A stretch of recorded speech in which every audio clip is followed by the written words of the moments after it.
Assalamualaikum warahmatullahi wabarakatuh. Waalaikumsalam warahmatullahi wabarakatuh. Sebelum perkuliahan siang hari ini kita mulai, mari kita berdoa sejenak. Semoga diberikan kelancaran dalam perkuliahan kita.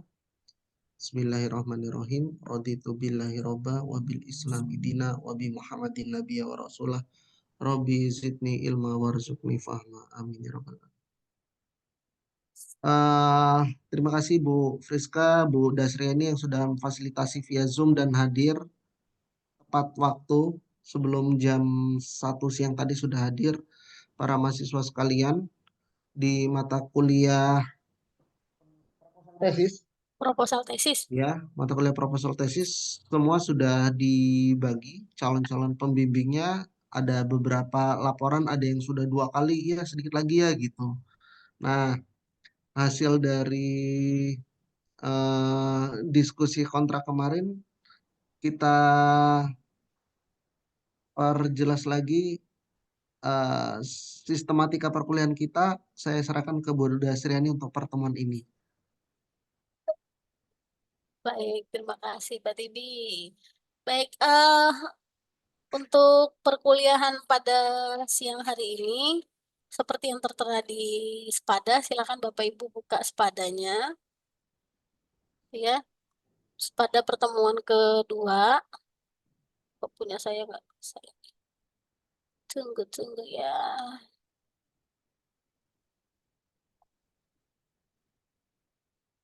Oke, bisa saya share screen nggak ya? Kalau bisa sama-sama buka lah ya. Iya. Di pertemuan kedua ini harapannya Bapak Ibu bisa memahami urgensi dan struktur dari proposal tesis dalam penelitian pendidikan IPA. Mulai dari perumusan judulnya, kemudian sebagian besar mungkin sudah ada judul gitu ya. Kemudian bagaimana menentukan atau merumuskan untuk rancangan dari latar belakangnya gitu. Jadi harapannya pada pertemuan ini Bapak Ibu bisa intinya kita diskusi untuk pengantar awal proposal Bapak Ibu gitu ya. Nah, mungkin bisa dibaca ini ringkasan telaah materi untuk ini untuk pertemuan 2 terkait dengan Bapak Ibu milih topik apa nih penelitiannya? Apakah dari aspek media pembelajarannya kah? Atau dari aspek strategi pembelajarannya? Atau dari aspek evaluasi yang akan dikembangkan instrumen evaluasinya atau seperti apa gitu. Nanti dibuat di sini Bapak Ibu sudah mengunggah pertanyaan belum ya? 4 dari 6 sudah. 4 dari 6 sudah kita buka salah satunya ya, salah 2-nya. Oh iya, 4 dari 6 sudah. Coba kita lihat pertanyaannya. Wow, banyak sekali nih pertanyaannya, Bu Fitri. Bagaimana urgensi penelitian dapat mempengaruhi praktek pembelajaran di kelas? Serta bagaimana struktur proposal tesis dapat membantu dalam merumuskan tujuan penelitian yang jelas? Baik, eh, menurut Bapak Ibu kira-kira pada saat kita mau menulis proposal tesis, maka apa saja hal yang dibutuhkan? Satu, apa? Apa ya Bu ya? Halo, apa Bu Endang? Mbak Endang? Halo, Ya, Bu. apa? Kira-kira butuh apa? Butuh Misal, topik. Kemarin halo, sempat dituliskan Bu Rivin tuh di papan tulis. Halo. iya halo. Yang kemarin saya tulis ini papan tulis di detik-detik terakhir perpisahan kita. Apa? Tabel gap itu ya, Bu. Tabel apa? Kok tabel sih yang itu? Apa? Apa? Poin-poinnya itu ya, Bu ya? Nah, betul. Berarti harus ada punya apa dulu? Menemukan apa dulu? Masalah. Bu. Menemukan masalah. Jadi dari masing-masing Bapak Ibu harus bisa menemukan permasalahan. Pertanyaannya, apakah Bapak Ibu sudah memiliki permasalahan yang akan diangkat untuk menjadi topik pada tesis Bapak Ibu sekalian? Sudah, sebagian besar sudah gitu ya. Ketika sudah menemukan topiknya, kemudian mencoba mencari apa variabel yang terkait yang bisa diukur pada permasalahan tersebut, maka Bapak Ibu butuh yang namanya menuangkan ide-idenya itu kan untuk menemukan solusinya. Nah, ketika mau menuliskan ide tersebut, hal apa sih yang Bapak Ibu butuhkan? Bapak Ibu butuh apa? Yang diterbitkan oleh UM Metro sebagai panduan dalam penulisan. Kita sebutnya, PPKI. ya betul sekali. Bapak Ibu diharapkan sudah menguasai, gitu ya. Tandanya menguasai apa? Ya beneran dibaca itu PPKI-nya. Sehingga dalam penulisan Bapak Ibu tidak lagi ada kesalahan atau dosennya itu pas baca proposal Bapak Ibu, pada saat membaca proposal Bapak Ibu tuh udah lancar aja gitu, nggak yang terganggu dengan cara penulisan kutipan, kemudian eh, bagaimana menulis kapital, huruf kapital, kemudian kata sambung, gitu kan. Hal-hal yang remeh seperti itu harusnya sudah terselesaikan. Artinya Bapak Ibu sudah dibaca gitu ya. Sehingga pada saat mau menuliskan itu sudah punya kerangkanya. Covernya udah jadi. Bismillah, bismillah proposal tesis satu. Kemudian nulis lagi, bismillah proposal tesis kedua. Sampai nanti jadi ujian akhir tesis, alhamdulillah selesai gitu nama filenya. Saking banyaknya gitu. Maka yang perlu Bapak Ibu perhatikan supaya ringkas, Bapak Ibu sudah punya kerangkanya. Maksudnya kerangkanya seperti yang saya sampaikan minggu lalu, poin-poin apa sih yang mau Bapak Ibu sampaikan gitu ya. Poin-poinnya itu yang nantinya akan dikembangkan menjadi sebuah paragraf. Sehingga kami para dosen ketika membaca itu tidak lagi mengganggu, ini kok cuma satu kalimat dibilang paragraf sih gitu. Nggak lagi menemukan hal-hal itu. Karena seperti kita ketahui bersama bahwa satu paragraf itu berisi satu ide pokok gitu kan ya. Satu ide pokok itu ya tadi itu yang satu poin itu atau kalimat utama. Nah, untuk bisa memahami kalimat utama harus ada kalimat pengantar gitu. Pada saat ada kalimat pengantar, kemudian ada kalimat intinya atau ide pokoknya, kemudian supaya diperjelas maka ada kalimat penjelasnya gitu ya. Dan supaya kuat maka ditambahkanlah dengan referensi yang Bapak Ibu ambil dari mana? Dari mana? Dari artikel yang bisa diterbitkan yang sesuai dengan topik penelitian Bapak Ibu sekalian gitu ya. Sampai sini bisa dipahami? Sebenarnya pertemuan ini tuh lebih tepatnya kita diskusi sih ya. Artinya bukan kami memberikan ceramah yang oh harus begini, enggak. Jadi ada diskusi Bapak Ibu saya punya judul seperti ini. Kira-kira nanti kami nanya permasalahannya apa ya? Nanti kalau misalkan Bapak Ibu bisa bisa memahami terkait dengan permasalahan yang ada di topik tesis Bapak Ibu, nanti kita ngarahin nih, nanti nulisnya begini, cari artikelnya di sini gitu. Sebenarnya yang diharapkan tuh seperti itu.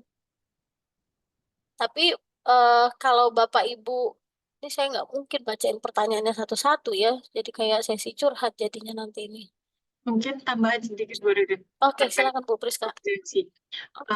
Seperti kemarin sudah disampaikan oleh Bu Ririn, ketika teman-teman nanti mengidentifikasi kondisi ideal, kemudian kondisi di lapangannya, nanti akan ditemukan gaps-nya atau masalahnya. Itu pun tidak hanya satu poin kemarin kan yang dicontohkan, ketika teman-teman ke lapangan, itu bisa menemukan beberapa gap atau beberapa masalah yang akan ditemukan. Kemudian dari beberapa pertanyaan teman-teman yang berempat sudah menuliskan pertanyaan itu, rata-rata ada terkait dengan urgensi. Urgensi itu apa? Apakah harus satu masalah saja, atau di latar belakang itu teman-teman kan nanti akan menuliskan masalah-masalah yang ditemukan. Kemudian mana yang menurut teman-teman paling urgent atau yang harus segera diselesaikan. Nah, kemudian itu nanti akan menjadi topik yang lebih spesifik untuk dibahas oleh teman-teman. Jadi urgensi kalau ditanya mana yang lebih dulu. Nah, teman-teman bisa melihat dari apa yang mau teman-teman selesaikan. Maka itu nanti satu masalah itu yang akan lebih spesifik, kemudian dicarikan solusinya sampai nanti merumuskan tujuan dan rumusan masalahnya. Gitu. Oke, terima kasih Bu Priska. Gitu ya Bapak Ibu, kaitannya dengan proposal tesis tadi, intinya masalah yang diangkat itu penting nggak gitu. Dan dalam pembelajaran IPA, biasanya apa sih yang bisa kita lakukan penelitian? Bu Priska, boleh nggak kalau misalkan kita menganalisis dari hasil belajarnya gitu, secara artinya penelitiannya deskriptif, boleh nggak Bu? Deskriptif kualitatif boleh, ya itu Oh. asal menemukan urgensinya apa. Kemudian nanti kalau ditanya novelty-nya apa, perbedaan dengan penelitian-penelitian yang sudah dilakukan, apa kebermanfaatan ke depannya untuk apa. Itu harus jelas juga. Bukan tidak boleh, tidak harus penelitian di S2 itu harus pengembangan, boleh juga kuantitatif boleh, kualitatif boleh. Jadi tidak terbatas di pengembangan. Tuh, jadi jangan frame-nya, oh berarti kalau S2 harus pengembangan. Enggak, boleh yang lain gitu. Tapi yang perlu digarisbawahi urgensinya dan manfaat dari hasil penelitiannya itu eh, digunakan untuk apa gitu. Siapa saja yang bisa memanfaatkan dari hasil penelitian tersebut gitu. Kalau terkait dengan struktur dari penulisan proposal tadi ya, PPKI-nya nanti dibaca gitu ya. Dari awal tuh beneran dibaca, nulis cover gimana ya, pakai fontnya apa, ukurannya berapa, marginnya berapa, atas bawah, terus eh, boleh nggak kalau misalkan logo UM-nya yang nggak berwarna dan seterusnya itu nanti di detailnya dibaca. Kemudian sering juga ketika penulisan ini dari tata tulis ya, ketika penulisan pengutipan banyak sekali ini bisa apa kalau pakai papan tulis itu kan ada ya, iya nggak sih? Oh itu mah di ini ya di Google ya, Bisa ini whiteboard. board mana sih? Whiteboard. Whiteboard di more. More. Eh, Tapi saya harus share screen dulu ya, Bu, harus share screen dulu. enggak share screen langsung whiteboard aja. Langsung more whiteboard itu. New whiteboard ya. Oke, lagi loading. Tampil ya? Ambil Kalau ketikan yang mana ini? Misal, ketika kita akan menulis di sebuah paragraf dan itu dari hasil kutipan, misal hasil belajar dapat dipengaruhi, dipengaruhi disambung. iya makanya hal ini kan salah kan, jangan dipisah. Untuk penulisan kata sambung, kata depan itu harus dipisah. Tahu dari mana? Pakai apa?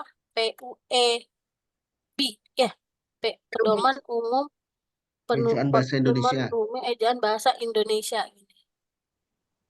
Oke, sekarang lanjutin lagi. Hasil belajar dapat dipengaruhi oleh beberapa faktor.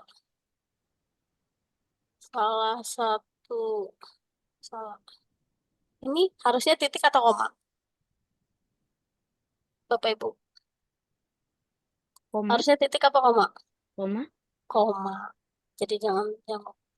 Kemudian salah satunya adalah misalkan kondisi dari lingkungan belajar peserta didik. Peserta didik. Nah, ini ternyata pernyataan ini dari hasil penelitiannya misalkannya dari Tejo gitu ya, tahun 2024 misalkan. Nanti penelitiannya Tejo di artikelnya Tejo, terakhir kesimpulannya ataupun hasil dari penelitiannya itu menyatakan bahwa hasil belajar dipengaruhi oleh lingkungan belajar gitu. Maka supaya tidak plagiasi, kita melakukan parafrase, maknanya sama, tetapi penulisannya yang berbeda gitu. Ya kan? Hasil belajar dapat dipengaruhi oleh beberapa faktor. Nah, salah satunya adalah kondisi. Nah, ada pernyataan yang lain lagi dari penelitian yang lain lagi. Sedangkan dari hasil penelitian yang dilakukan oleh siapa? Siapa ya enaknya ya? Siapa Endang lah ya. Betul. Endang 2023 menyatakan bahwa faktor utama dari hasil belajar peserta didik adalah motivasi. Nah, gitu. Jadi pada saat menuliskan kutipannya, terus kita nulisnya itu nulisnya itu nggak yang di sini peserta didik di sininya titik ini, nah terus sini titik lagi. Ada nggak yang gitu? Ada. Tuh hal-hal yang seperti ini kan apa ya? Sebenarnya harusnya kan udah dikuasai gimana nulis kutipan, nah, dan itu ada di mana namanya? Ada di mana? PPKI. Gitu ya. Terus jangan lagi, ini bisa nggak disebut paragraf? Bisa nggak? Kalimat intinya apa sih? Per faktor hasil belajar kan ya? Gitu. Tapi yang kurang apa? Kalimat Penjelas. penjelasnya kurang gitu ya. Iya. Jadi kalau bisa nanti setiap paragraf itu ada yang dikutip dari hasil penelitian supaya apa? Supaya landasan dari penelitian Bapak Ibu sekalian itu ya kuat gitu. Ibaratkan sebuah bangunan kan nggak mungkin tanah kosong itu dibangun langsung gitu ya. Mesti ada digali dulu gitu ya. Tingkat kedalaman dari galian untuk pondasi itu sesuai dengan mau berapa tingkat sih yang dibangun ke atas gitu. Kalau tingkatnya cuma 2 ya nggak begitu dalam lah ya. Tapi kalau mau 10 tingkat kan kerukan untuk pondasinya harus dalam gitu. Sama juga dengan penelitian, maka ketika Bapak Ibu mau menuliskan latar belakang, referensi yang dibaca harus banyak dan itu harus menjadi sebuah dukungan untuk eh, penelitian yang akan Bapak Ibu lakukan gitu. Supaya apa? Supaya ya nggak mudah digoyahkan, nggak mudah ini mah biasa nggak yang kayak begitu. Tapi alasannya kuat, kemudian dukungan dari teorinya kah, dari penelitian terdahulunya, kemudian gapnya juga akhirnya ketemu. Nah, untuk bisa ketemu gapnya, yaitu tadi didukung referensi untuk membantah fakta kah, untuk mendukung fakta. Nah, hal-hal yang seperti itu yang harus Bapak Ibu perhatikan supaya apa? Ketemu solusinya, solusi dari permasalahan itulah yang menjadi topik dari penelitian Bapak Ibu tuh. Sehingga ini bisa diterima ya solusinya ya. Kayaknya layak deh untuk diteliti. Nah, itu tadi urgensinya ketemu. Nah, taunya dari mana? Ya itu tadi alasannya kuat. Alasannya dari mana? Ya referensi-referensi yang diberikannya gitu. Bisa dipahami Bapak Ibu? Tambahan sedikit Bu Ririn. Oke, silakan. Terkait dengan kutipan, karena tadi Bu Ririn membahas terkait kutipan, mengingatkan lagi untuk semuanya terkait dengan kutipan jika diambil dari artikel. Ya, jika artikel yang akan dikutip adalah hasil penelitiannya. Jangan nanti di bagian artikel itu kan ada pendahuluan. Ya, ada pendahuluan yang sudah ada kutipannya, kemudian teman-teman ambil, kemudian letakkan di latar belakang. Kemudian di latar belakang nanti ada beberapa kutipan terkait dengan pengertian-pengertian. Nah, itu tidak perlu. Jadi ketika teman-teman nanti mengutip artikel, itu yang dikutip adalah hasil penelitiannya. Kalau teman-teman mencari teori, silakan mencari bukunya. Kalau memang di situ, oh ternyata kutipan di artikel ini di latar belakangnya atau di bagian pendahuluannya bagus. Cari ke daftar pustaka, cari sumber primernya, bukunya atau artikelnya lagi, atau berdasarkan penelitiannya siapa. Jadi jangan kutipannya sekunder.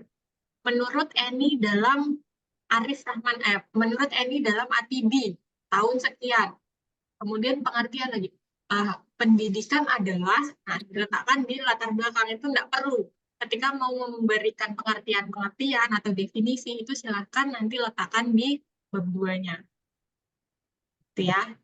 Jadi nanti kutipan-kutipan seandainya memang ada yang urgent perlu diletakkan di latar belakang sebagai penguat, itu adalah hasil penelitian. Ya. Oke, lanjut Bu Ririn. Atau Pak Arif ada yang mau ditambahkan? Oke, silakan Pak Arif. Lanjut. Iya, baik. Bapak Ibu, tadi udah diingatkan sama oleh Bu Priska, benar kalau misalkan walaupun kalimatnya kayaknya cocok nih ini bisa bisa ditaruh di latar belakang gitu jadi kalimat pengantar, tapi hal itu tidak dibenarkan.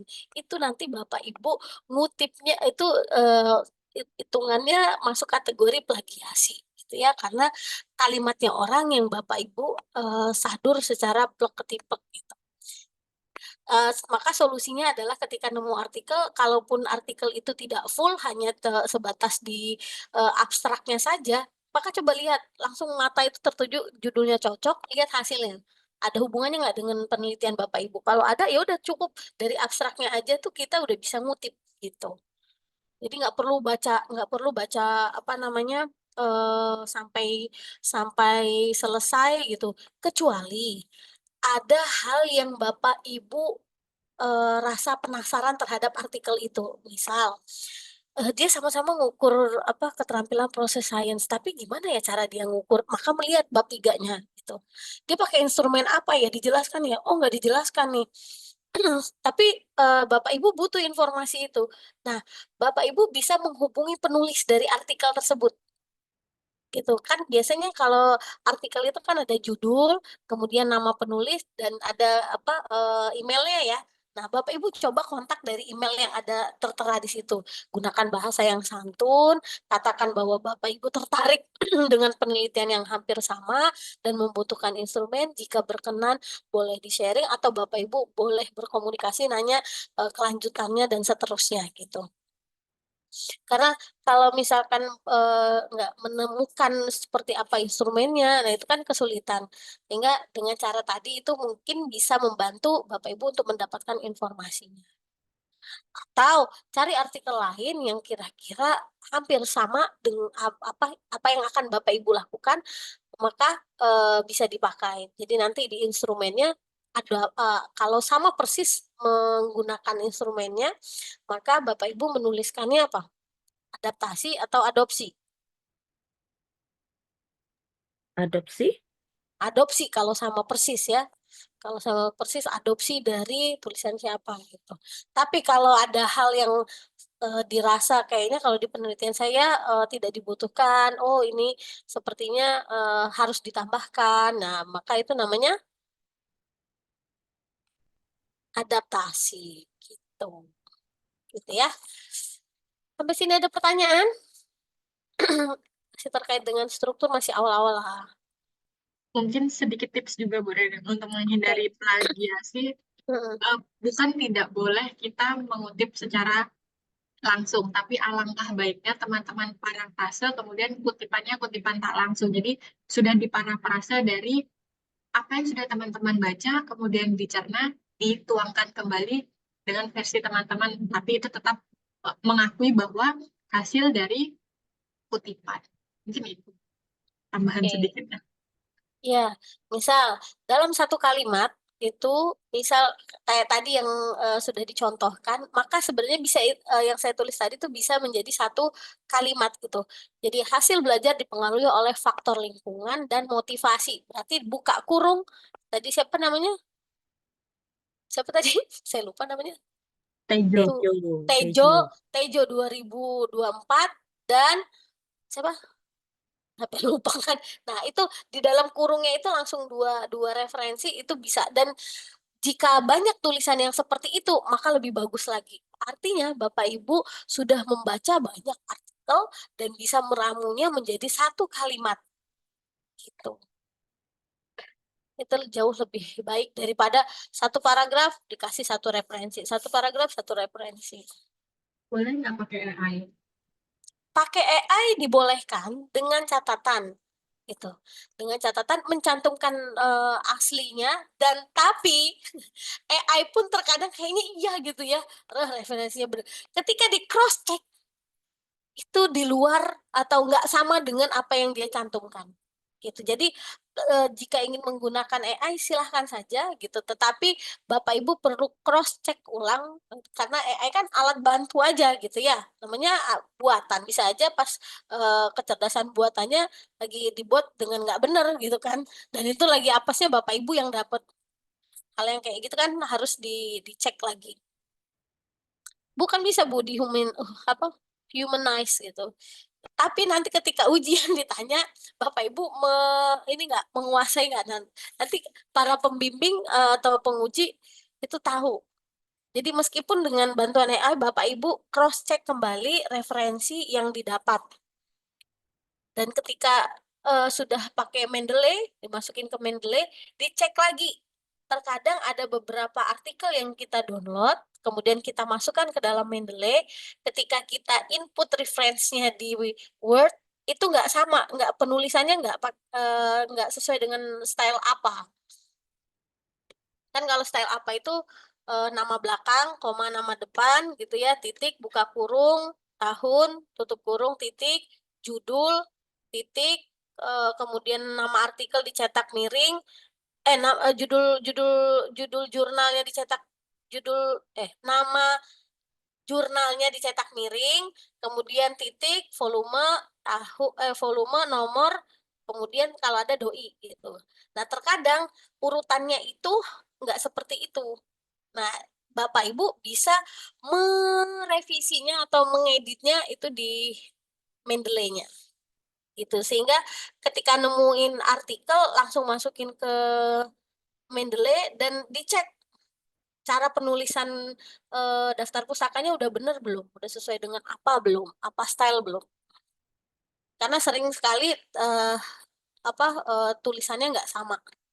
Bahkan namanya penulisnya bahas orang Indonesia, judulnya tulisan Cina gitu.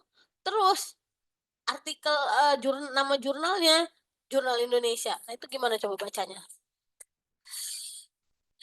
Ada nggak ada gitu, ada yang kayak gitu. Maka begitu dapat artikel yang cocok langsung Bapak Ibu mulai dari sekarang ketika mau mencari artikel itu buat sediakan satu folder gitu ya, satu folder itu yang kaitannya dengan referensi terkait dengan variabel pada penelitian Bapak Ibu dipisah aja gitu. Misalkan variabel 1, variabel 2, jadi satu foldernya dipisah dan ketika dapat artikel langsung masukkan ke dalam Mendeley.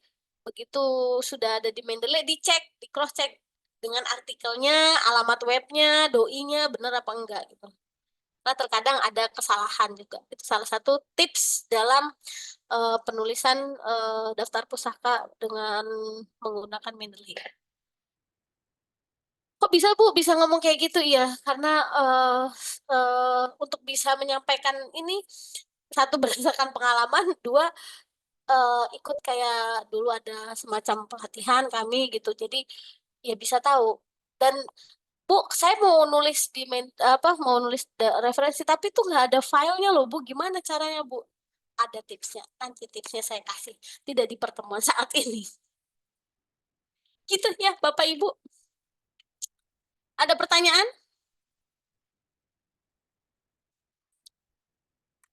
Halo.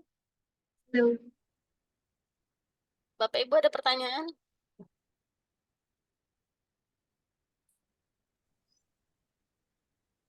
Izin sedikit nambahin Oke, Bu Dasreni dan Bu oke. Friska. Kita kalau ngomongin latar belakang, yang lebih bagus kita punya wawasan global tentang masalah yang ada. Masalah di sekolah kita mungkin juga dialami oleh sekolah lain, gitu ya. Nah, bagaimana kita menulis atau dapatkan sumber itu tadi yang perlu kita batasi, yang kita kutip dari artikel orang lain, kita bisa lihat dari abstraknya tadi kata Bu Dasriani, hasil akhir kata Bu Friska, tapi masalah dari artikel yang kita dapat, kita kan bisa dapat intisarinya ya. Setelah kita baca latar belakang, ternyata misal kalau sekarang Mbak Ani itu sekolahnya di Kalirejo sebagai sumber observasi latar belakang awal, ada kemungkinan kan sekolah mungkin yang ada di Maumere, yang ada di Fakfak, yang ada di Timika juga ngalami hal yang sama, ya kan? Jadi kita ambil intisari dari artikel itu. Kita baca dulu, nah nanti dari situ baru kita kutip beberapa lokasi yang mungkin masalahnya sama, itu tadi tekniknya parafrase. Dari 4 sekolah, dari 4 daerah yang beda, otomatis 4 penulis yang beda. Nah, nanti kita tulis namanya si A tahun sekian, titik koma, si B tahun sekian, C tahun sekian, titik koma, D tahun sekian, gitu. Ya, jadi intinya kita banyak-banyak baca artikel, bukan ngutip asli dari latar belakangnya si penulis artikel itu, tapi kita baca, kita ambil intisari masalahnya apa, itu yang kita tuangkan ke proposal tesisnya, gitu ya. Nah, terus ada pertanyaan, lebih bagus mana, saya tadi udah coba cek ya, lebih bagus mana penelitian kita berdampak langsung pada sekolah, tapi kurang terbarukan, atau terbarukan tapi impact langsungnya nggak ada gitu. Ada yang nanya gitu ya. Kalau kita fokus banget sama sekolah, itu jadi kayak penelitian tindakan sekolah yang punyanya kepala sekolah, itu manajerial banget namanya. PTK. Iya, tugas-tugas kepala sekolah tuh gitu, manajerial, dia masalah di sekolah apa supaya bisa ada impact langsungnya. Makanya kita minta wawasannya yang global, baca artikel yang banyak supaya kita tahu kondisi Indonesia itu sebenarnya gimana sih, ya. Yang kondisi karakternya seperti misal kalau Mbak Eni sama Mbak Endang yang ada di Lampung Utara sana, saya yakin ada kondisi yang mirip-mirip dengan kondisi yang ada di Lampung Utara. Masalahnya, masalah pendidikan kan banyak banget, tapi saya yakin ada karakter yang mirip dengan kondisi di situ. Nggak mungkin masalahnya spesifik banget. Gitu. Mungkin itu sedikit dari saya. Monggo dilanjut Bu Dasriani. Kita sampai jam berapa ya, Bu Priska? 14.30 kalau jadwalnya. Ini kan Ramadan loh. Masa jamnya sama? Saya mandikan dulu. Halo? Kalau di FKIP sama Bu. Halo, halo. Kalau di FKIP sama. Halo. Bu Ririn nih nggak dengerin mah. Iya, Bu Bisa. Riri yang nggak dengar itu. Iya, iya. Emang apa? Nah, Takut kalau saya. itu dengar. Iya, makanya apa tuh? Kalau Kan bulan Ah, Ramadan ini 1 jam kan ya? kalau di FKIP sama. Iya, makanya. Enggak, Pasien, enggak ada pengurangan jam. oh gitu. Iya. jam kerja kita yang dikurangi, tapi kalau pertemuan di kelas ada. Hmm, oke. Mungkin dari teman-teman dulu nih ada yang ingin ditanyakan secara langsung nggak? Dari tadi 3 dosen ini yang berbicara gitu, belum dengar suaranya satu-satu. Ini mungkin yang belum pernah ngadep, kan Pak Ari, Mbak Ani ya, belum pernah ketemu sama PA-nya ya. Mumpung Belum. sekarang ketemu, sampaikan unek-uneknya sekalian Mbak Ani. Waktu dan tempat dipersilahkan. Silahkan. Mbak ini juga mau nyampein unek-uneknya, tapi mohon maaf, PA-nya nggak ada di sini Mbak Eni. Jahat banget. Iya. Yang nggak ada, mohon maaf ya, Mas Akbar.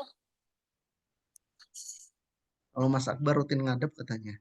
Wah, luar biasa. Fitriani juga iya. Udah berapa kali? 3 kali ya? Iya. Sampai bosan saya lihatnya Fitri sama Bu Ririn terus. Fitriani udah 3 kali loh gini-gini. Panggilan kepada Firliana Sari. Bukan gindingan lagi. Ayo Mbak Eni. Mbak Eni. Mbak Ani. Ani. Ani. Kita berikan ruang dan waktu untuk berdiskusi dengan PA-nya. Suaranya nggak masuk. Suaranya nggak masuk. Ini yang kamera. Yang kamera berarti di mute. Ya kan? Mhm. Yang tampil kameranya di mute. Nah, suaranya dihidupin. Nah, Oh ya, sebelumnya Assalamualaikum warahmatullahi wabarakatuh. Waalaikumsalam warahmatullahi wabarakatuh. Punya saya waktu itu sebentar Bu, saya cari dulu. mana? Nah, sambil dicari kita Jawab jawab pertanyaannya. pertanyaannya dari Mbak Fitriani. Enggak Kita nggak Mare. pakai footnote. Tadi di Jawabannya awal kita nggak Iya. pakai footnote. Tadi di awal Bu Ririn juga sudah menjelaskan kita menggunakan Apa PPKI style? iya, yang dikeluarkan oleh UM Metro. Jadi sekarang Mbak Fitriani tugasnya adalah move on dari kampus S1-nya dulu sekarang ke UM Metro. Jadi PPKI-nya silahkan dibaca-baca, dibuka-buka, template-nya juga sudah ada. Jadi nanti menyesuaikan kutipannya juga di situ sudah ada cara mengutipnya. Jadi kita tidak ada menggunakan catatan kaki atau footnote. Gitu ya.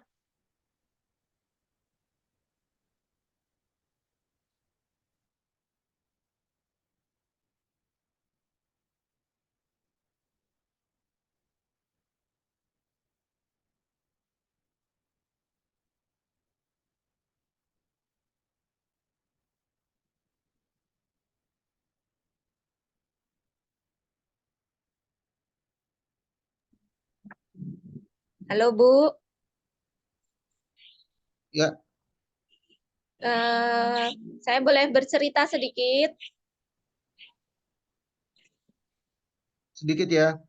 Ya, judul saya terkait dengan pengembangan media pembelajaran, articulate, storyline, dan e-modul IPA terpadu, Keysoft Flipbook Bookmaker Pro terhadap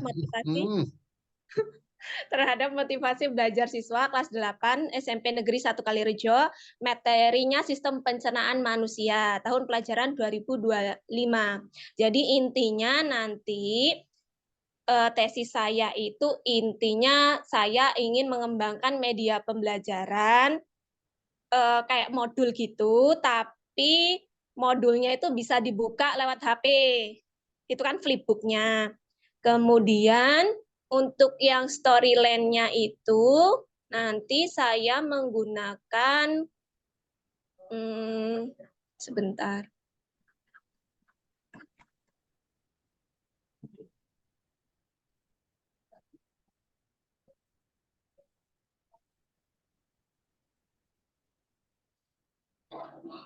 Menggunakan fiturnya itu seperti PowerPoint.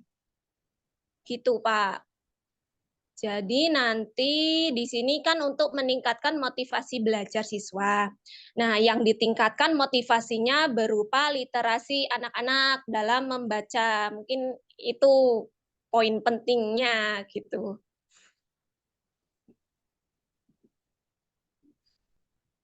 Itu Kalau tadi judul yang dibilang panjang itu judul. iya, Pak. No. Itu PPKI-nya maksimal berapa kata untuk judul? Nah, tapi belum fix karena saya juga belum Ya, pernah ketemu sama Bapak gitu. ya itu bukan judul. Itu Cerita tadi. kumpulan perangkat software yang mau dipakai. articulate, storyline, flipbook, wah semua disebutin itu. Itu bukan judul, itu adalah kumpulan termasuk software-software yang kamu pakai namanya. Nggak catchy kalau dilihat, itu nanti masuk di Definisi operasional, Spesifikasi bisa. spesifikasi spesifikasi. produk. Mungkin gini ya Mbak Ani, tadi ketika Mbak Ani bercerita, yang katanya tadi mau bercerita, itu diawali dengan saya maunya. Nah, ketika saya maunya judul dengan begini, pertanyaannya saya balik, kenapa Mbak Ani akan melakukan itu? Penelitian itu lagi-lagi jangan berdasarkan kemauan dari peneliti saja.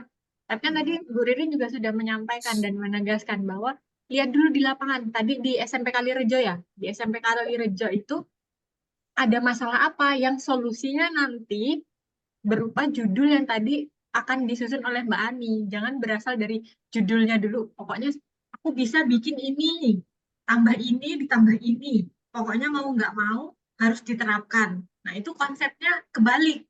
Jadi masalah dulu, baru nanti timbullah solusi dari berbagai media yang akan dikembangkan itu. Misalnya Mbak Ani mau mengembangkan media ya.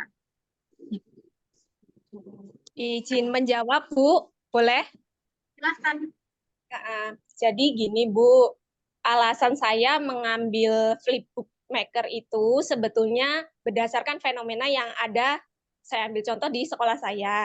Jadi untuk minat belajar anak-anak terhadap membaca itu kan sedikit menurun. Saya tahunya dari mana? Saya tahunya berdasarkan rapot mutu pendidikan sekolah kami. Jadi rapot pendidikan mutu sekolah kami itu ada beberapa poin kan. Nah, yang rendahnya itu pada bagian minat baca siswa gitu. Bahkan ada beberapa anak yang dari SD kemudian masuk ke SMP itu tidak bisa membaca sama sekali gitu. Nah, di sekolah diadakanlah program khusus untuk anak-anak yang nggak bisa baca itu. Nah, jadi dengan cerita sekolah saya punya ide lah untuk membuat proposal tesisnya terkait dengan menumbuhkan minat baca siswa. Mungkin itu Bu alasannya. Tapi kalau ya mungkin itu dulu deh. Nah, gini ya, terkait dengan raport pendidikan, terutama yang literasinya rendah, pemerintah itu sudah ada namanya buku bacaan bermutu, ya kan? Yang beberapa sekolah itu sudah dibagikan buku bacaan bermutu. Nah, kalau kita mau pakai versi gawai atau gadget dari buku bacaan bermutu, lihat lagi kebijakannya kayaknya sebentar lagi kata Gubernur Lampung itu penggunaan gawai akan dibatasi. Itu akan kontraproduktif nanti penggunaan gawai yang Mbak Ani buat dengan kebijakan dari Pak Gubernur. Gitu. Jadi kalau mau konsepnya atau masalah yang tetap diangkat kayak gitu, maka yang harus dihadirkan adalah buku bacaan bermutu yang mirip dengan apa yang atau memiliki nilai plus lebih dari apa yang disajikan oleh pemerintah pusat. Buku bacaan bermutu yang ada sejauh ini itu merangsang pola baca si siswa. Ada nggak yang bisa lebih lagi dari sekedar kemampuan membaca? Membaca juga kan ada tingkat-tingkatannya. Membaca lancar, memahami, bahkan menduplikasi, bahkan menceritakan kembali dengan kata-kata yang sudah dia baca. Itu kan ada step-step tahapannya ya, kemampuan literasi ya. Nah, sampai batas mana itu ditelaah dulu. Buku bacaan bermutu itu bisa jadi referensi juga nantinya. Apa yang harus dikembangkan, seperti apa, ukuran font hurufnya, wah itu memang dampak WFH termasuk belajar dari rumah pada waktu COVID itu mukul banget. Yang sekarang SD lulus nggak jarang yang masih sulit baca, maka ada intervensi buku bacaan bermutu itu. Coba cek lagi buku bacaan bermutu itu seperti apa. Kalau bisa dihadirkan dalam bentuk fisik, kayaknya akan jauh lebih bagus daripada dalam bentuk gadget. Kalau tujuannya untuk merangsang proses membaca. Karena kalau kita pakai gadget, distract-nya bakal banyak. Takutnya juga nanti kebijakan dari gubernur ditetapkan waktu produknya Mbak Ani itu mau diuji coba. Sayang banget kita sudah invest banyak ide gagasan sampai dalam bentuk flipbook, ternyata penggunaan Android-nya sudah mulai dibatasi gitu. Mungkin untuk beberapa kegiatan lain, saya rasa penggunaan Android masih oke, tapi untuk kemampuan membaca, literasi itu kayaknya bakal dibatasi banget penggunaan gadget, khususnya untuk melatih baca, gitu ya.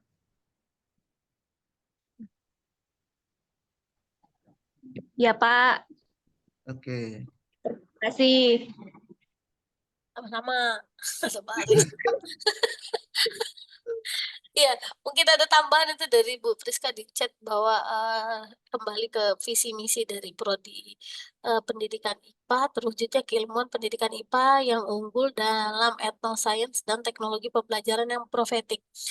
Bisa diambil misalkan dari aspek harus pembelajaran yang di kelas gitu. Mungkin kegiatan praktikumnya Bapak Ibu ingin mengadakan sesuatu yang baru gitu kan, berdasarkan atau mengadopsi dari apa namanya, dari penelitiannya siapa gitu. Sedangkan di sekolah Bapak Ibu untuk materi tadi apa, sistem pencernaan ya. Untuk materi sistem pencernaan mungkin tidak pernah dilakukan kegiatan praktikumnya. Nah, ini ada penelitian yang udah dilakukan orang gitu. Nanti bisa dilakukan mengadaptasinya atau mengadopsinya dengan penambahan atau improvisasi yang lain kan bisa juga gitu. Tapi dengan catatan urgensinya ada nggak gitu.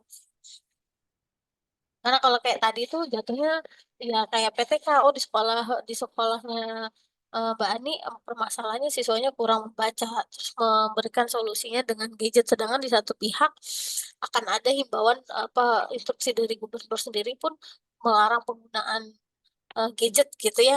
Nah itu kan nanti seperti yang tadi disampaikan sayang sekali gitu. Gitu ya Mbak. Ini ada pertanyaan dari siapa nih? Sebelumnya Bu Priska nih apa nih? Oh Pak Akbar. Eh, deh.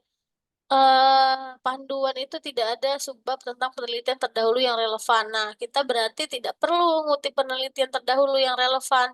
Ya nggak begitu. Kalau nggak kalau nggak ngutip penelitian terdahulu yang relevan, lah terus dasarnya kita mau melakukan penelitian itu apa? Gitu. Nah, biasanya kalau di S1 itu terpisah. Penelitian terdahulu yang relevan itu ada di bab 2 bagian akhir sebelum membuat apa kerangka pikir ya kalau nggak salah itu. Jadi kutipan-kutipan yang kita ambil pun itu sebenarnya udah bagian dari penelitian yang sebelumnya gitu. Hanya saja di bagian bab 2 yang tadi saya sampaikan itu lebih ke misalkan variabel kita hasil belajar. Nah, fokus tentang hasil belajar itu yang kita kutip tulisan dari siapa aja gitu. Entah itu kita mau ngutip terkait instrumen yang dia pakai gitu kan, kemudian bagian bagian apa namanya lingkup materinya kah dan seterusnya itu gitu ya, tetap ada. Terus ada lagi, izin tanya Pak, setelah saya baca pedoman dari UM itu kan di bab 2 ada penelitian terkait, berarti ini sama ini Fitria nih. Ini pencantuman sumber jurnal yang kita gunakan dalam tesis kita ya Pak, apa gimana? Itu tadi eh tetap nyantumkan dari hasil penelitian tadi tuh ya, yang walaupun kalau yang kita kutip kan hanya sedikit gitu, tapi kita menyatakan kayak misalkan Tejo telah melakukan penelitian terkait dengan faktor hasil belajar yang dipengaruhi oleh apa, kita tulis judulnya dia menyatakan dengan hasil penelitian A B C, kan hasil penelitian dia nggak cuma satu itu, pasti ada yang lainnya. Nah itu kita sampaikan, nah, kaitannya dengan penelitian Bapak Ibu apa yang mau dikutip gitu. Jadi tetap ada penelitian terdahulu. Itu ada pertanyaan lagi yang lain? Daftar hadirnya jangan lupa diisi Bapak Ibu sepadanya.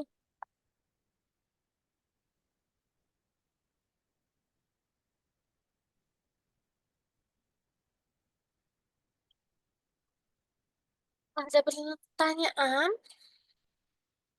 Mbak Eni, silakan ke raise hand, Bu Ririn.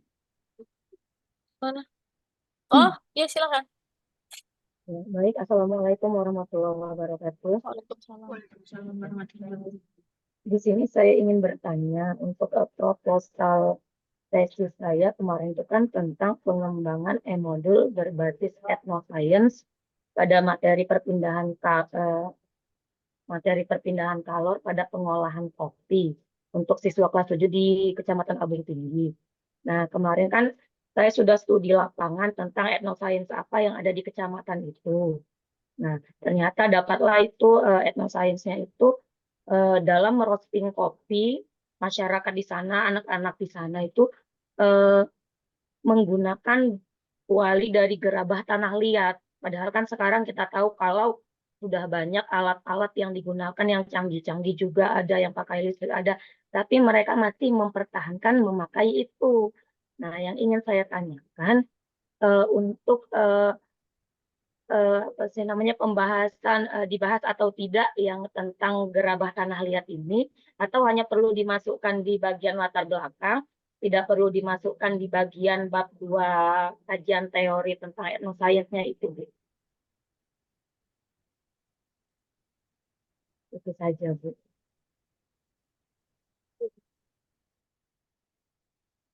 Nggak ada nih pembimbingnya gimana nih? Bu Priscil. Oke, terkait dengan etnoscience-nya kan Mbak Eni itu kan akan mencantumkan perpindahan kalor ya jadinya temanya kalau gerabah itu. Jadi nanti Tadinya apa? Tadinya apa? ya enggak, kalau tadi kan kayaknya gerabah berarti materi yang ada di terlintas di kepala saya Oh, perpindahan kalor ya bukan. Ya, Bu, materinya perpindahan kalor.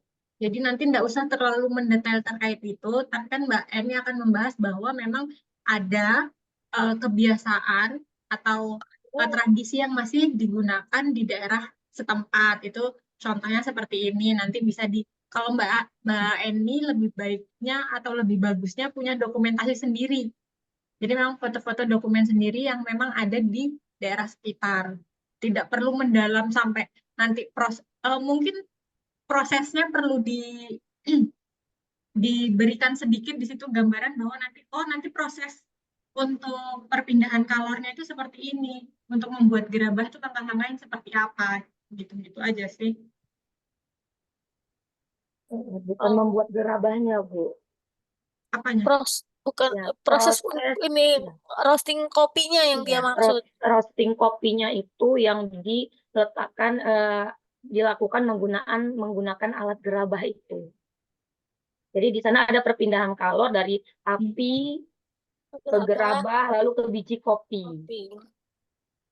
Transfernya ya, transfer panasnya itu ya dari panas api. Berarti medianya ya itu tadi. Etnoscience-nya di gerabahnya itu yang mau diangkat. Iya, itu yang mau diangkat. Karena sekarang ini kan banyak sekali alat-alat gitu yang sudah canggih, tapi masyarakat itu mempertahankan yang tradisional. Apakah itu Apa cukup? berdasarkan pengalaman Bu Eni, hasil roastingan pakai alat yang modern itu dengan pakai gerabah yang membedakan apa dari kualitas kopinya? Dari kualitas kopinya, aromanya, Bu. Yang pertama, aromanya berbeda. Lebih wangi, rasanya juga berbeda dari yang mungkin agak-agak sama, tapi ada bedanya, Bu. Selain aroma tadi. Dari yang pakai alat, apa sih, ada yang buat listrik, buat open listrik itu. Saya juga udah pernah survei untuk yang open listrik. Itu suhunya tinggi banget, tapi kalau yang buat gerabah itu Lebih suhunya stabil. lebih stabil, tapi dia memang lebih lama daripada yang pakai listrik tadi. Atau pakai ada alat lagi yang diputer-puter itu. Ada yang tinggal colok aja, tinggal nunggu. Coba Bu ini cari artikel tentang roasting kopi, itu hal apa saja sih yang mempengaruhi rasa dan kualitas dari kopi.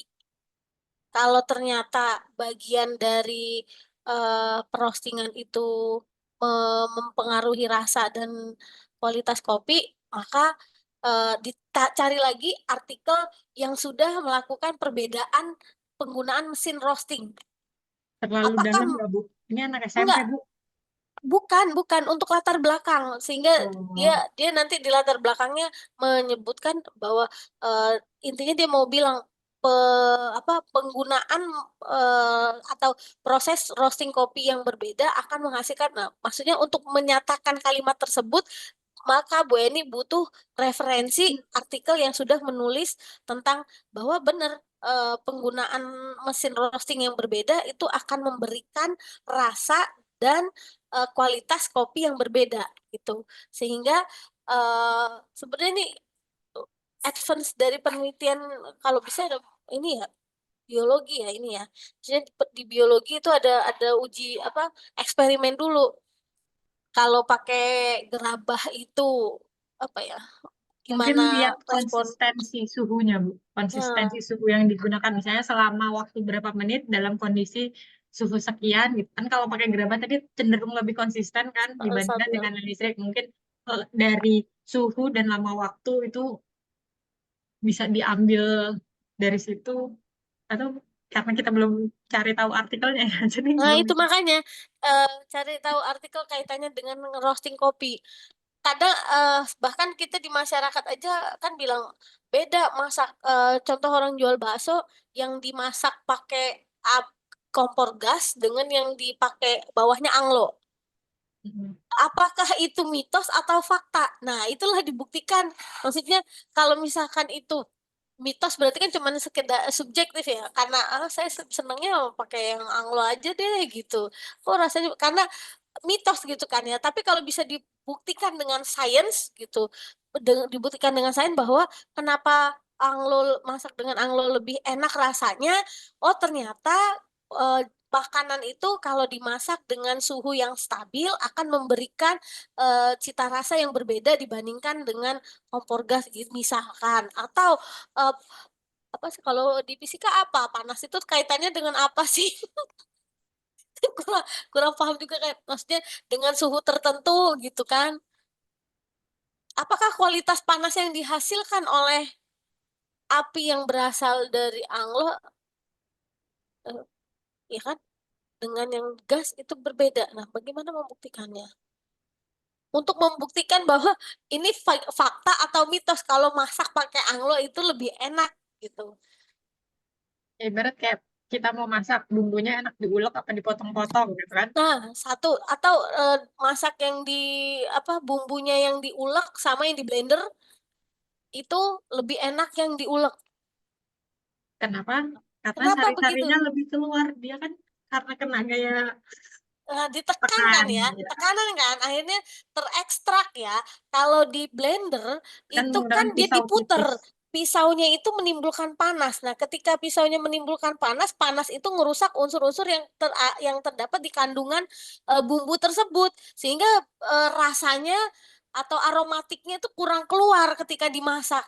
Itu kan sains ya, Nah, ini gitu. PR-nya Bu Eni berarti cari terkait dengan roasting kopi. Ya, jadi saya ceritakan sedikit Bu, kalau kemarin yang sudah saya uji coba yang pakai mesin itu dia suhunya 100 derajat sampai 200 derajat. Oke. Sampai termometer saya meleleh waktu itu. Waduh. Terus Saat keluar dari mesin itu suhunya itu 170, tapi lebih dari 200 dia gosong. Tapi dia memasaknya di situ roastingnya itu dalam satu kali roasting itu 10 kg, lalu dalam waktu tidak sampai 40 menit. artinya penggunaan mesin roasting itu mempercepat proses roasting, gitu ya? Ya, tapi aromanya, wanginya itu berbeda sama Iya, kalau iya, pakai. iya. Kelebihannya dia mempercepat, gitu kan, mempercepat Ya, proses. Sedangkan kalau pakai anglo itu eh prosesnya lama, lama karena harus stabil suhunya gitu. Kalau itu kan dipaksa untuk mengeluarkan aroma kopinya kan, gitu nggak? Ya. Sebenarnya memang iya sih beda kalau kopi yang dari di, maksudnya pernah ngobrol juga sama apa tukang kopi juga bilang kalau mesin roasting itu memang mempengaruhi kualitas kopi. Cuman kan saya nggak bisa nih kita ngomong kata tukang kopi bahwa kan nggak bisa kayak gitu. Nah, untuk bisa menyatakan itu kita harus cari referensinya dapat dari mana? Yaitu artikel udah ada belum yang neliti. Gitu. Maksudnya tuh gitu. Pak Arief kayaknya mau nambahin itu dari tadi Bu Ririn. Oke, silakan. Enggak, Nanti enak ini dibuka pakai kopi. enggak, kita ngomongin kopi segala macam. em, Kok penilaiannya nanti jadinya subjektif banget ya. Yang tadi dibilang aroma kopi segala macam itu hasilnya subjektif. Sedangkan yang penting itu kita kan dari sisi pembelajarannya. Pakai anglo, transfer panasnya gimana? Pakai mesin roasting, transfer panasnya gimana? Gitu kan ya yang jadi titik berat kita ya di pembelajaran ya. Iya, maksudnya ini kan untuk latar belakangnya sehingga Ya. esensinya penting loh untuk Hmm. membelajarkan konsep kenapa sih kok pakai anglonya itu kan gitu kan. Dasarnya untuk membawa di latar belakangnya gitu. Membuktikan oh benar ternyata memang iya kan Kak. Coba sebagai pecinta kopi Bu Priska bisa membedakan nggak? Tapi yang penting kalau diseduh enak aja Bu. Dengan biji kopi yang sama kalau beda mesin roastingnya ternyata memang aromanya memang berbeda yang dikeluarkan. Tapi kan saya nggak bisa ngomong Bu Eni nggak bisa menuliskan ini. Kenapa? Nggak ada artikelnya, buktinya nggak ada, dukungannya nggak ada. Iya, kalau nah ini yang saya tanyain ada kalau artikel-artikel kayak Jawa Pos kayak gitu bisa nggak sih Bu Oh no. dijadikan dasar Bukan, analisa ya? bukan. Itu bukan Itu bukan artikel artikel itu. penelitian, bukan artikel ilmiah itu. Itu artikel tulisan publikasi media sosial. Media massa, sorry, media massa. Berarti tugas saya ini nanti mencari jurnal-jurnal yang memuat yang kopi ini tadi, Ibu lalu mencari dimasukkan artikel ilmiah yang meneliti tentang roasting kopi. dan itu dimasukkan ke latar belakang ya Bu biar kuat gitu. Ibu ambil poin-poin apa yang ada di situ sehingga bisa ditarik untuk latar belakang Ibu. Kayak misalkan Ibu mau bilang penggunaan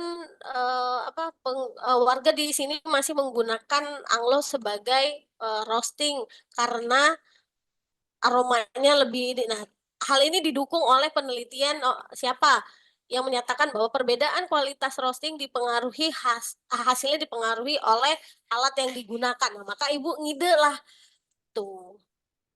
Kenapa kok tetap pakai anglo? Ternyata terjadi perpindahan kalornya itu jauh lebih stabil dibandingkan dengan mesin roastingnya gitu. Sehingga karena stabil panasnya, jadi secara alami aromanya keluar gitu loh. Kalau yang mesin yang kata Ibu listrik cepet cuma 45 menit udah selesai, berarti kan itu dipaksa, di drill, ayo cepet keluar aromanya gitu. Tapi kan nggak bertahan lama gitu. Maksud saya gitu kan bukan yang fokus ke proses roastingnya enggak, tapi sebagai latar belakang Ibu untuk menyatakan bahwa perbedaan perpindahan kalor yang terjadi di mesin roasting dengan di mana anglo itu mempengaruhi kualitas biji kopi gitu loh. Ternyata di anglo itu jauh lebih stabil. Apa yang dijelaskan di situ kaitannya gitu. Ada beberapa artikel menarik nih. Nah, Contohnya the effect of temperature and roasting time on the quality of ground robusta coffee using Gin coffee roaster itu bisa jadi kan bahan. Lalu ini yang kayak ada gini-gini maksudnya sebagai untuk diambil jadi latar belakangnya Bu. Banyak kok Mana Pak? artikelnya. Kok diambil Pak? Aku tadi jelek tapi Maksudnya artikelnya Nggak ada banyak, terbitan, itu ini. belum, masih draft. Jadi nanti ternyata ketika dicari keywordnya bisa misalnya dalam pembelajaran IPA, langsung masukkan keyword itu ternyata sudah banyak Mbak Eni. Jadi nanti dia sambil dibaca-baca dulu, dicari-cari.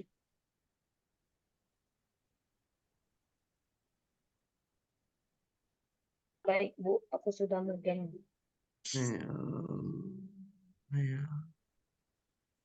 Ya. Kita tetap di sini Pak Tibi ya. Kalau mau keluar ya nggak apa-apa. Ya enggak dong, harusnya saya yang keluar kan teknologi dengan Pak Oh Tibi. teknologi, oh iya ya. Oh kemarin ini ya. Saya kemarin Pak pengganti. evaluasi besok. Udahlah Nih, jamak aja di sini. iya. Ya Ini udah contohnya digituin ya. kalau begitu diusir, Halo, halo, astagfirullah. halo, halo. Nih kayak KKM gini kan nih. hari ini. Effect of temperature and roasting time. Tuh, pengaruh temperatur dan waktu roasting. Tapi di sini dia sudah pakai Gini Coffee Roaster. Roasternya udah ada di sini. Nah, mungkin nanti ini bisa jadi Coba perbandingan apa nanti hasilnya? antara roastingan yang Terhadap pakai apa tadi? tradisional dengan mesin ini, roaster yang ada ini, gitu. Ini kan ada Oh, suhunya nih. ini lihat di pembahasannya ya. Nih, iya kan bisa jadi latar belakang kalau mau ngumpulin kan yang begini nih yang perlu. Nah itu makanya tadi, makanya Ibu cari apa penelitian-penelitian yang kaitannya dengan roasting untuk bisa menjadi dasarnya. Di pembahasannya coba lihat. Nih, terkait Kafein dengan kopi. kafein kontennya. Dari hasil roasting ada juga kafein kontennya. Ya, cari-carilah. Bisa lah. Bisa lah, bisa Translate lah. sendiri lah gitu. Nah, tinggal pakai DeepL selesai. Bu, Tuh udah kan? habis Bu, pakai akun yang lain. Ya, jangan jangan mentok. Kalau mentok, hancurin temboknya, jalan Nih, lagi. ini kan standar-standar yang ada di kopi ya. Warna, Warna, kadar kandungan air. kafein, tuh. Nah, ini standar-standarnya. Nanti hasil roasting itu sesuai dengan standar ini gitu. Termasuk panas kalau kita tadi mau bahas itu ke fisika, panas berapa yang pas untuk menghasilkan nanti pecahan kopinya yang sudah di roast itu warnanya yang paling bagus. Apakah yang pakai anglo? Kalau warna kan jelas ya, Kosong. yang pakai anglo atau pakai roaster. Rooster.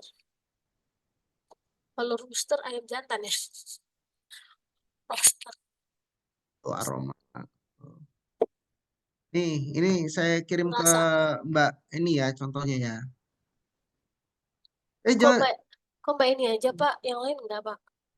yang mau ngopi Mbak ini kan? Ya, saya sama Bu Priska yang mau juga Pak, Oh iya. tapi nunggu buka. Ya, oke. Saya kirim ke grup kalau gitu. Emang ada grupnya ya udah ya. Nggak ada deh saya bisa sama Priska tadi itu ya. Makanya, mending nggak di sepada aja Pak.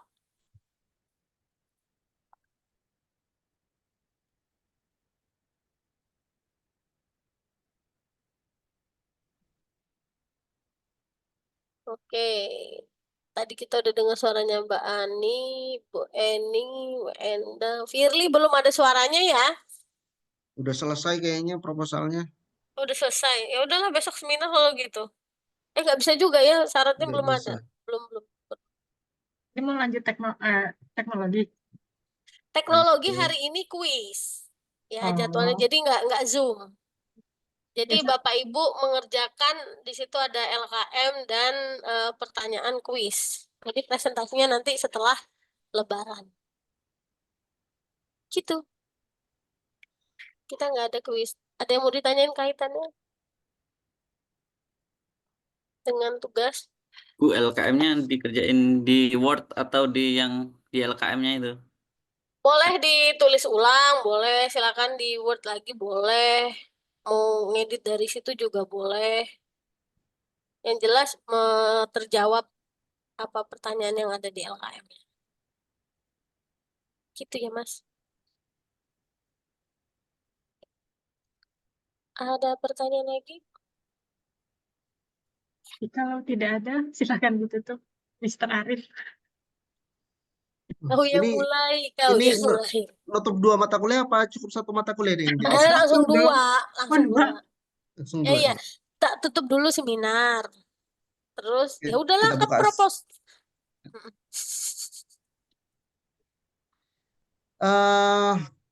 Waktu sudah menunjukkan 14.31.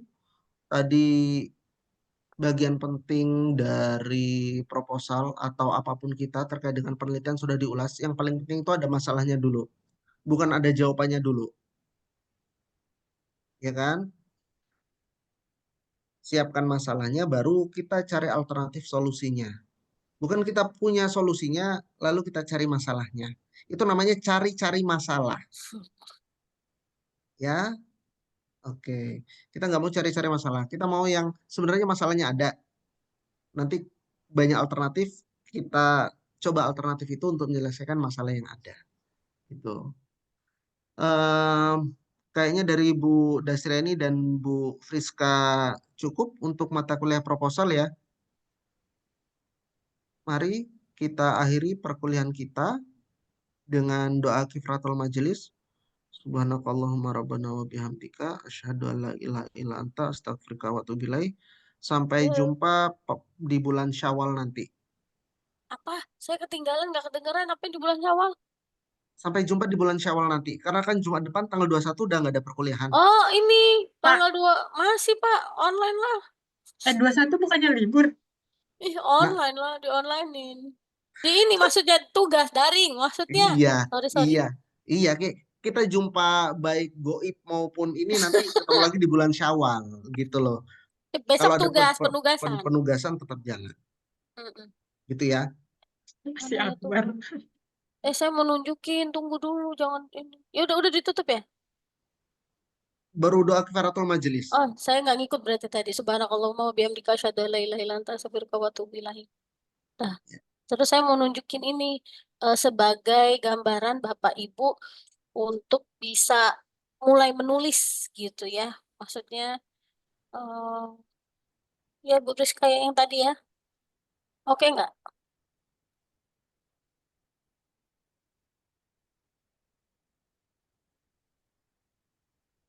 Nampak nggak ya? Kelihatan ya? Tampak. Oke, Bapak Ibu coba nanti dijawab yang ada di sini sehingga Bapak Ibu bisa punya apa ya arahan penelitiannya mau kemana gitu. Misalkan kalau aspek pendidikannya mau dari eh, medianya kah, kegiatan praktikumnya, kegiatan pembelajarannya atau evaluasinya dan seterusnya gitu. Terus deskripsikan kegiatan pada penelitian. Misalkan pada penelitian ini Bapak Ibu mau melakukan apa gitu kan mau sih sebenarnya menawarkan solusi apa atas permasalahan tersebut kemudian perumusan masalah yang didapat apa dituliskan di sini kira-kira hipotesisnya seperti apa dituliskan di sini sehingga nanti ketemu tuh judulnya gitu ya. Nah judul ini kalau di PPKI tidak lebih dari 20 kata atau 16 ya 16 kayaknya ya 16 kata di luar kata hubung dan pada itu di luar itu. 16 tuh kayaknya artikelnya Dewi. Oh, 16 kalau atau ini ya? 20 ya? 16. 16. Judul skrips ini 16. Ya udahlah pasnya lah tengah-tengah 18 lah. Di tengah. Gitu ya. Ini nanti kita unggah di Spada ya buat rancangan Bapak Ibu. Kalau enggak ya udah nggak apa-apa lah di screenshot aja. Nanti silakan di Unggah aja di Sepada, Bu. Oh ya udah, saya unggah. Kayaknya nggak ada yang minat gitu ya. Udah makanya nggak usah gitu kan. Kayaknya nggak usah Buat lah ya. ditawarin. Kayak ada orang bilang, ini menu nasi goreng kayaknya nggak ada yang minat ya sudah gitu kayak. Seolah-olah gitu ya. Karena masih mikir butuh nggak ya nasi goreng enak kayak kayaknya soto deh gitu. Oh ternyata iya nasi goreng iya. Padahal tukang nasi gorengnya udah lewat gitu. Oke gitu Bapak Ibu nanti saya share deh di ini di Spada. Saya unggah dulu lah mumpung inget nanti takutnya lupa kayak minggu kemarin saya ditagih sama siapa Mbak Eni Ternyata kemarin itu saya nggak bisa ngunggah dalam bentuk PDF. Jadi harus dalam bentuk Word. Saya unggah PDF, oh mungkin kegedean saya kompres. Lah nggak bisa juga. Coba di Word, oh bisa. Ternyata memang harus Word unggahannya. Apa sih? Rancangan awal Ya, kasihan Pak proposal. Arif udah menutup. Apa? Ya, kasihan Pak Arif udah menutup. Ya, tar dulu Pak, sebentar Pak. Saya lupa Pak. Berikut ini contoh untuk rancangan awal.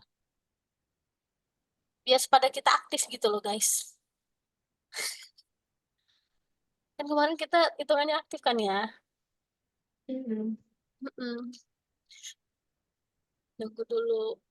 Bu Rin, kok ini amat ya. Oh, banyak amat sih Bu. Ya, nggak apa-apa. Biar heboh rame. Kok nggak masuk? Oh, oke. Silakan dicek. Ada.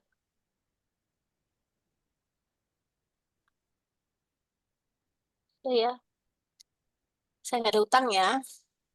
Minggu depan berarti kita bahasannya tentang apa yuk? Proposal tesis pertemuan 3. Oh, strategi pencarian literatur. Kemarin siapa yang pertama? Oh, enggak lah. Diri. Nggak ada yang presentasi. Tapi besok kita investigasi. Ya, Bu Priska. Pak Tibi. Ya. Jadi, eh disuapinnya untuk pertemuan ini, besok makan sendiri. Ya.